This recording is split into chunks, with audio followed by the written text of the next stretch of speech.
Brothers and sisters, thank you for joining us. Those that are going to watch this live or those going to watch it sometime in the future. Don't let the title scare you. We're going to talk about some good things amid all the things that are going on. We've been talking about making some announcements for a while. Everything that's been going on for the last couple of years, especially the last couple of months, have made me be very cautious in announcing things and just trying to get things in order, as well as I try to be very, very mindful for those young preachers watching, take a note of not talking and releasing and letting people know what you're doing before you actually have everything together, because there's always wisdom in not letting people that are not in harmony or akin to your spiritual mindset know what you're doing before it happens, so they can't try and adjust it. That being said, we have been for a number of years looking at some issues, among which we see some things in the news today and recently that even give some light and some impetus for why we're going to make this announcement in a moment. For those that are watching the news, watching current events, watching pop news as well as regular news, you've seen that there's been a lot of talk about the artist Kanye West, statements he has made concerning the Jewish people or the Jewish race as a whole. You've also seen some things about Kyrie Irving, the basketball player, and you've seen the response to their statements. Now, again, we're not dealing with the statements themselves, but I will say this. Those of us that are a part of the Remnant Church and that are believing the Remnant message from the book of Revelation, don't believe, please listen carefully to this, don't believe that your message sounds any less crazy to the secular mind if it was presented by them or by yourself in the same platform. Don't believe that, because your message, no matter how clear you think that you understand it, it sounds just as odd and wild as what they were saying. You just remove the Jewish people and put the concept of the papal church and Catholicism inside there, and it's the same type of backlash you'll get from positions of power, media companies, and so on that have a power to remove buying and selling. Kanye West, once a billionaire, his buying and selling has been dramatically limited to the point where he made apologies, reminiscent to some of us who read great controversy of the Pope having a monarch stand in the cold for days to apologize to him. This scenario, this digital new world order where statements made in the digital realm have digital financial platform deplatforming results, is something that people that believe the prophecy should be paying attention to, especially those who claim to be preaching the last message, especially those that claim to be preachers that have insight and knowledge concerning prophecy. We are all too comfortable, especially those that are remnant preachers of color. We are all too comfortable with social media sharecropping. What social media sharecropping, you may ask? Well, you may need to go back and look at what sharecropping was in the late 1800s, 1900s, especially among people that were people of color. The sharecropping that happened after the emancipation of the slaves and so on, and the ability to have land given to you, a platform given to you to create wealth for others, and you can never really get any real traction, any real development of wealth under that system. Social media, great minds, intellectuals, news and journalists have been having all type of comments and articles. Go and look and Google the topic social media and serfdom, social media and sharecropping, social media and the return to the Middle Ages. All those topics, all those searches will find a number of articles where individuals are making social media and the social media landscape akin to the serfdom of ancient Europe, which is basically the same system that we know as sharecropping here in America, where individuals were nothing more than slaves, allowed to work the land for rich individuals who got the main benefit of all the fruits of their labor and could kick them off, diminish them, penalize them, deplatform them at any time at their whim. This was what was going on in the ancient world, and now we're in this digital world order, a new digital world order, and the very same principles are seeming to be placed and put in place and functioning today. Now you say, I can't see that. It's not about seeing. It's not about how you feel about something, whether it's true or not. It's not about how you feel about something being true or not when the evidence is there. And especially if you believe in the prophecies, we know that the idea of being deplatformed, demonetized, the ability for you to operate and function in a spiritual or practical way in this world, when this digital world financial order is a part of it, you have to really pay attention to that. That being said, if you understand that, especially if you're a preacher of righteousness these days, or believe that the majority of the messages and encouragement you're getting and understanding you're getting is from digital sources, we can become all too comfortable in YouTube and Facebook and Instagram and these different platforms to give our message. Right now, I'm streaming live on Facebook, and I have the ability to do that because of an app and because I'm using their technology to get my message out, which message, both here on Facebook, Instagram, and on YouTube, has been severely limited since about the middle of the last presidential election, or administration, I should say, when a lot of shadow banning and issues dealing with Christian organizations, conservative organizations, started to feel some pressure, pushback, and limiting on their sites. Somehow our ministry got involved in that, and we've seen a dramatic drop in the reach of our videos. We went from getting 1,000, 1,500 views and so on to few views, maybe even 100, or maybe less than 100 initially. It's just amazing. I mean, albeit the donations have not gone down, the support is not going down, but the reach and view of our videos has been dramatically limited by the platforms.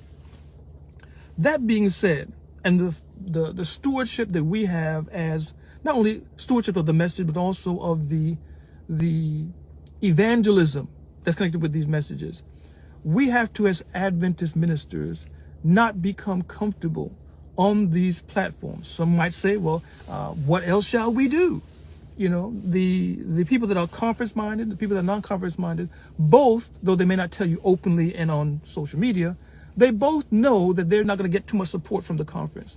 They both know that. They both know that the apostasy is systemic, both in conference lines and in self-supporting lines. They both know that the reality of getting something to get your message out is very difficult, except for on social media. And they will, try and do what they can, do the best they can on these social media platforms because they don't know anything else. They have no idea of anything else that they could do. However, there is other things that we can do. And there are things, if we are prayerfully putting ourselves in positions of prayer and watchfulness to see openings. I have been for many years looking at different ways to get the message out. I've been for many years helping individuals. Some you know, some you don't know. Many you do know. Establish digital platforms to get their message out because their message would be limited and is going to be limited in the churches. That being said, the time for social media as we generally know it is winding up. We see beyond, well, let's use another example. Let's put Kyrie Irving and Kanye West aside. Look at the individual that was over InfoWars. Unspeakable pain he caused those families at Sandy Hook. Unspeakable pain, unspeakable use of a platform and public speech and free speech to cause hurt and pain to families in pain. No way you can justify what he did or take sides with him on some of the retributions coming to him financially. Yet, I always say there's always a teachable moment when you look at anyone.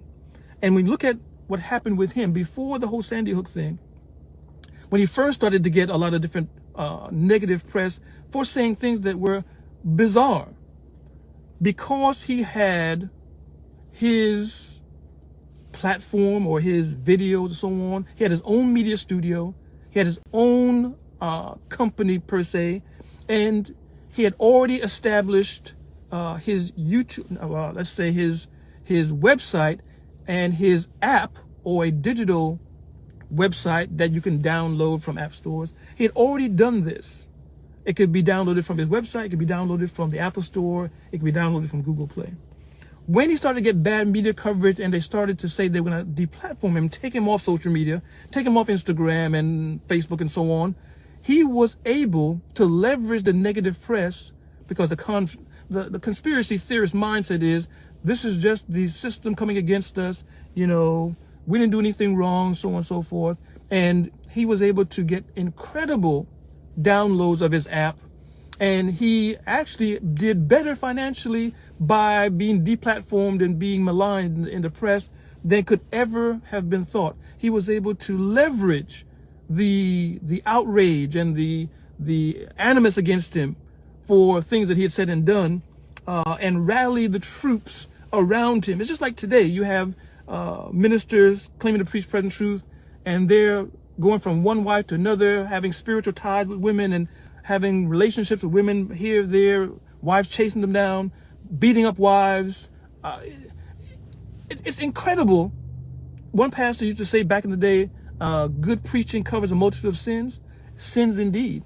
We see that people are rallying behind people that are doing unspeakable nonsense in the name of so-called present truth.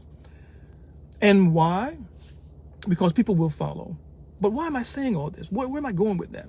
Where I'm going is the fact that even bad press can be good press if one is positioned to change our platform, our method of getting the message out.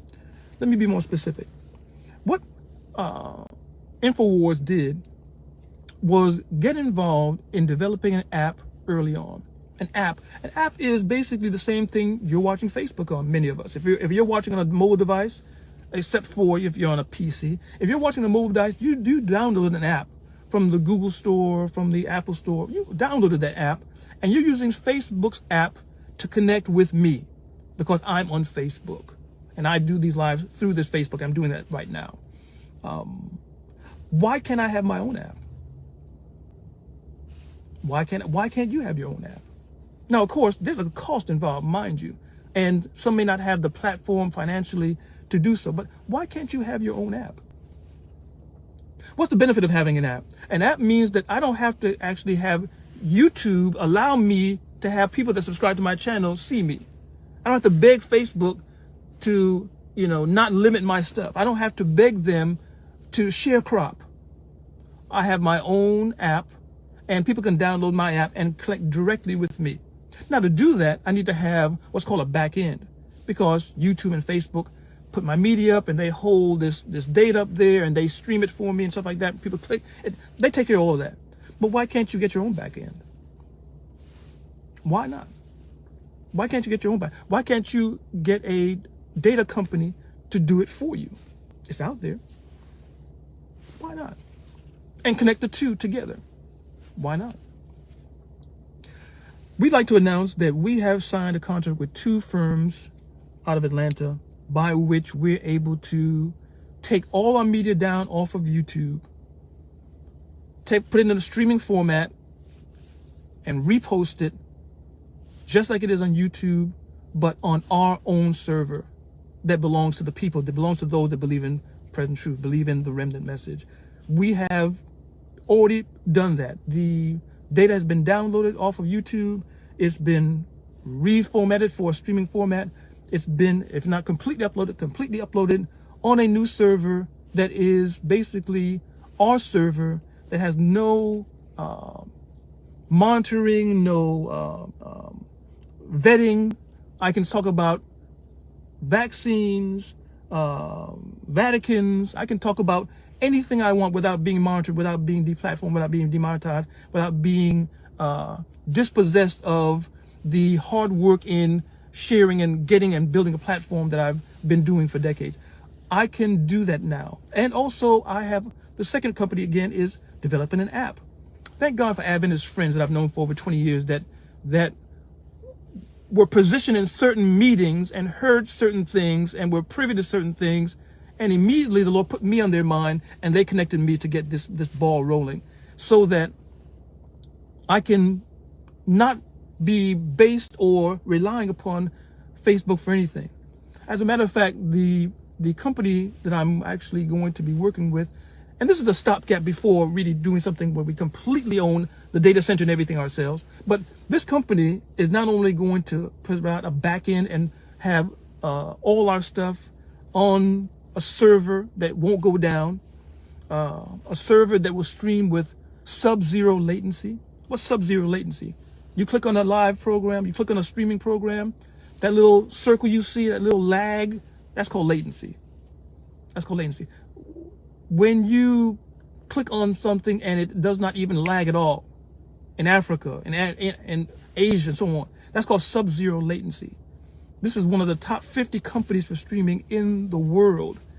I mean, the Lord has opened tremendous doors. And building an app to connect with this back end where they host all my media and stream it as needed and maintain it without monitoring and so on is not just the issue. Also, they are going to give and monitor and basically push out a 24-hour live streaming channel for us, which means, rather than trying to go and wonder what you can look at, you can do that. There'll also be a way that you can look at all our sermons and see the categories, but we'll be streaming 24 hours a day, 7 days a week, now until Jesus comes, because of this new digital 2.0 of Gospel of Health. We'll be able to stream 24 hours a day, 7 days a week content.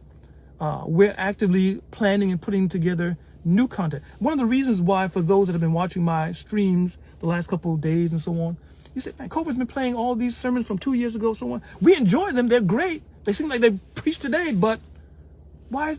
I don't want to put any more content on YouTube. I don't want to give them any more of the intellectual and spiritual blessings that God has given us. I'm saving things for this new platform. By God's grace, the new platform, which is Underworks, especially the app, will be available by the end of this year.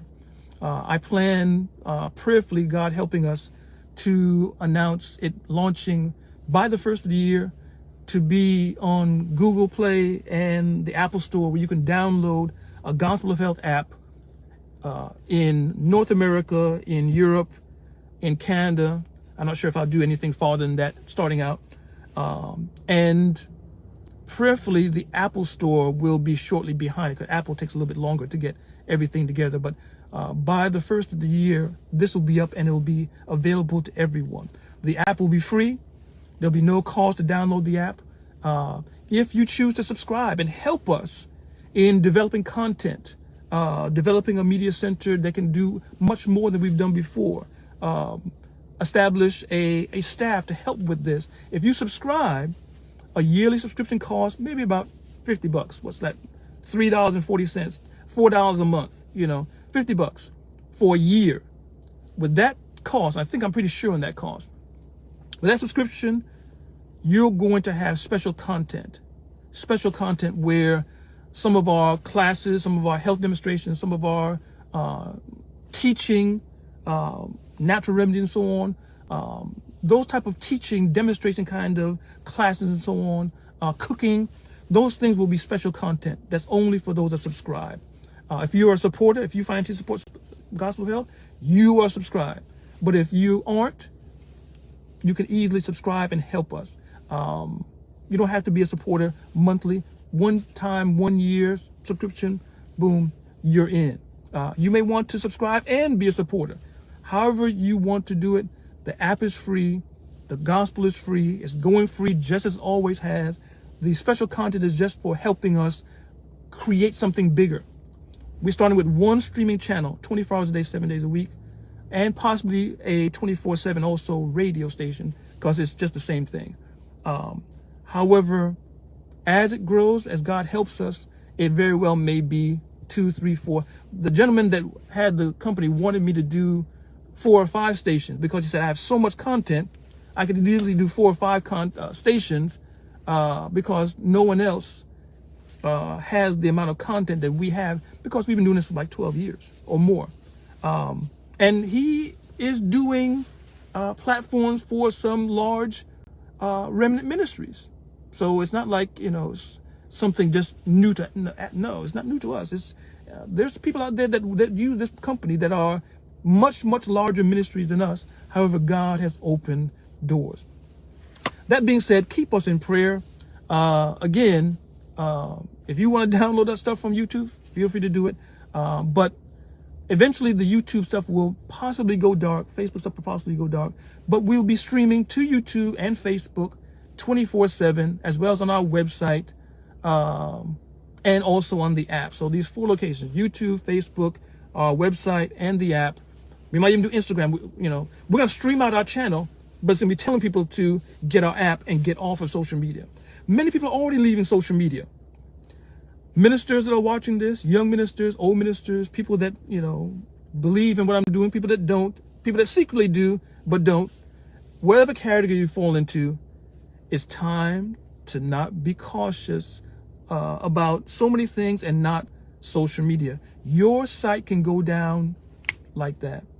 You can be taken down like that. You can be deplatformed for things that you think you're using these cute little sayings. Oh, they'll never know I'm talking about the vaccine. You could be gone like that. Praise God for what he's doing. Think on these things. Keep us in prayer. Look forward to you downloading our app. And again, if you have people that you love and you want to share the message with, here's a great opportunity where not only are we going to have a message that is to go into all the world theoretically, but by the virtue of having an app on the App Store, anywhere in the world, people can type in Seventh-day Adventist or type in Gospel of Health and have access to this. You can call a friend in Africa and they can get this. A digital new world order to help us before everything closes up. Keep us in prayer. Share this video. Want to reach out to me? Fine. You want to find out exactly what I'm doing? I may not tell you. You know enough. Some people don't need to know exactly what I'm doing because they want to do it too, and they're gonna muddy the water. But in time, everyone will know what I'm doing. Everyone will be able to be benefited by it. But again, as the old people used to say, I can show you better than I can tell you. It's time to demonstrate. Pastor Tim and I have been talking about demonstrating, creating institutions, demonstrating, platforming present truth, demonstrating it. Talking time is over. It's